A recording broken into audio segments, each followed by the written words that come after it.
கீர்த்தின்னு ஒரு பையன் விடவே மாட்டேங்கிறான். கீர்த்தின்னு ஒரு பையன் உங்களுக்கு வந்து ஒரு கதை சொல்லணுமா? இல்லைங்க, நான் ஏற்கனவே அந்த கதை பார்த்துட்டேன் இல்லைன்னு. அப்போது கீர்த்தி சொன்னார், ப்ரோ என்னை நம்புங்க. எனக்கு கோமாளி டைமில் என்னை பார்த்த மாதிரியே இருந்துச்சு.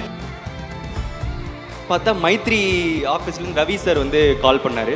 Pradeep, I heard a really nice story. சொல்லுங்கள் சார். என்ன இல்லை, கீர்த்தின்னு ஒரு பையன். சார் சொல்லுங்கள் சார். இல்லை, அவர் வந்து நீங்கள் நடித்தா சூப்பராக இருக்கும் அப்படின்றாரு. சரி, நான் சொல்லலை, நான் ஏற்கனவே இந்த கதை கேட்டிருந்தேன், ஐ மீன் படிச்சிருந்தேன் அப்படின்னு. சரி, மைத்ரி வேறு பெரிய பெத்த ப்ரொடியூசர், கேட்டுருவோம். ஸோ வந்து கூப்பிட்டேன். எனக்கு அதை தாண்டி என்னென்னா, என்னடா நம்ம வேணான்னு சொல்லியும் நம்ம தான் வேணும்னு ஒருத்தன் சொல்கிறானே, யாரா அவனை நான் பார்த்தே ஆகணும் அப்படின்னு சொல்லிட்டு எனக்கு ரொம்ப ஆசை. சரி கூடுவோன்னு சொல்லிட்டு வந்தா தினுசா ஒரு கேரக்டர் வருது. இந்த சட்டெல்லாம் வந்து போட்டுட்டு அந்த பட்டன் கூட இது வரைக்கும் இந்த லூஸா 2 கையும் இந்த மாதிரி வந்து அவுத்து விட்டுட்டு ஒரு இப்படி இந்த மாதிரி வந்து நிற்கிறான்.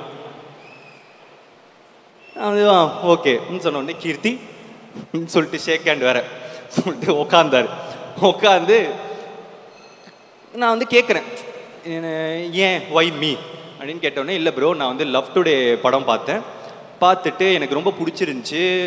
அதுக்கப்புறம் நான் ஒரு கதை வச்சுருந்தேன், அது நீங்கள் பண்ணால் நல்லாயிருக்கும், நான் படம் பார்த்துட்டு வர உங்களுக்கு ஏற்ற மாதிரிலாம் வந்து மாற்றினேன் அப்படின்னாரு. எனக்கு ஏற்ற மாதிரி மாற்றினீங்களா? இதை நம்பலாமா நம்பக்கூடாதா? இவனை பார்த்தா நம்புற மாதிரி இல்லை, ஆனால் கேட்குறதுக்கு நல்லா இருக்குது. நம்பி ஏமாந்தா அப்புறமா சோகமாக இருக்கும். சரி நம்புனா இப்போ சந்தோஷமாக இருக்கும், நம்பி தொலைவோம் அப்படின்னு சொல்லி கதையை சொல்லுங்க அப்படின்னு சொல்லி கேட்க ஆரம்பித்தேன். இன்னும் ஹீரோ இப்படிலாம் பண்ணுறாரு, இதெல்லாம் ஓகேவா, என்னை வச்சு காமெடி பண்ணிட மாட்டீங்களே அப்படின்னு கேட்டேன். அப்போது கீர்த்தி சொன்னார், ப்ரோ என்னை நம்புங்க அப்படின்னா. எனக்கு கோமாளி டைமில் என்னை பார்த்த மாதிரியே இருந்துச்சு.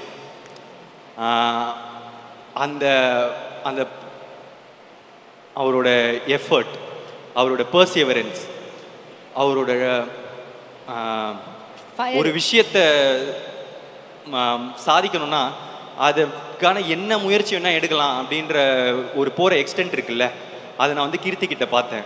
அண்ட் அவ்வளோ சின்சியாரிட்டி, நான் எதுக்கு இந்த பையனை நம்பலாம் அப்படின்னு தோணிச்சு. நான் ஓகே அப்படின்னு சொன்னேன். அன்னிக்கே எனக்கு ஒன்று தோணுச்சு, ஆனால் அப்போ நான் சொல்லலை.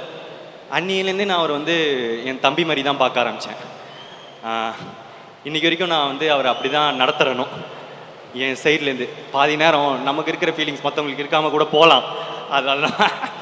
ஸோ ஆனால் நீங்கள் ஸ்டேஜில் பேசும்போது கூட எனக்கு ரொம்ப எமோஷ்னலாக இருந்துச்சு. ஏன்னா நான் உங்கள் தம்பியாக தான் பார்க்குறேன்.